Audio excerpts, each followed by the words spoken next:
Hi everyone. I just wanted to take a moment. I'm Stephanie, and I wanted to introduce myself and welcome you to the class. We're a couple weeks into it now, so hopefully everyone's kind of figuring out how everything works. I just want to take a second to, as I've started to read through your response papers, to just note about 3 different things you should be keeping in mind as you write the response papers.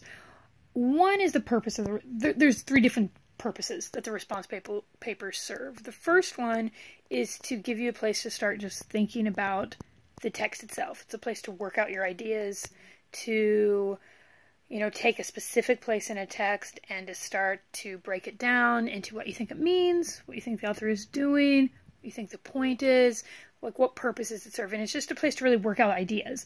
And they're hopefully ideas that you can then use in papers later on, your essays later on. The second point is related to that first purpose, and that second purpose is that these response papers are supposed to be steps through which you are building towards your larger essays. So I've tried to break them down in these first few weeks into each of the steps that I think are the kind of basic foundation for a good literary analysis. So you start with finding a specific detail in a text that you just find interesting, something that makes you curious, that makes you wonder about something that you notice. You're like, I wonder what is going on there. So you're really paying very specific attention to what the author is doing in a specific place in whatever we're reading. The second step is a textual echo, where you start to see a pattern of those details. So first you just notice something curious, like the way somebody's described, or a kind of repeated focus on hands. So for example, in The Sparrow, we see a lot of different references to hands, and so there's a kind of specific plot point that serves, that attention to hands, but there's also something about service, about activity, about the ways in which we understand our own bodies, or we understand the bodies of other entities, how we give meaning to the world, how we relate to the world. So there's a whole way in which, once I start seeing this pattern of hands over and over again in the text, I can think, okay, that's part of a story, but it also means something about an idea. And that's what we're trying to develop, is what is an author telling us about an idea through the use of specific details. So you start with an attention to detail, you move to the textual echo, the repetition of hands, and then ultimately you move to a keyword, which the keywords, and that we'll be exploring in future weeks, are those big ideas, like service, like the body, like what is the author saying about the human body? What is the author saying about knowledge?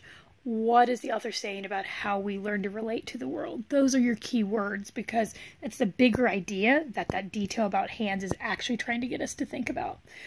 So each of the response papers is trying to walk you through that process of developing a strong literary analysis, so by the time we get to the first essay, you'll have gone through the basic steps that can help you develop your own essay.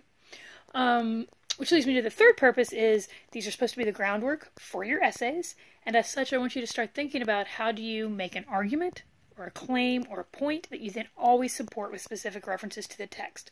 Now these don't have to be full-on essays. They're really supposed to be about a page long, just pulling out some details and getting your ideas going, but you do need to have a point that you then support with references from the text in your own discussion. It doesn't have to be a full-on argument, but you do have to have those 3 components: a point, reference to the text, your own analysis.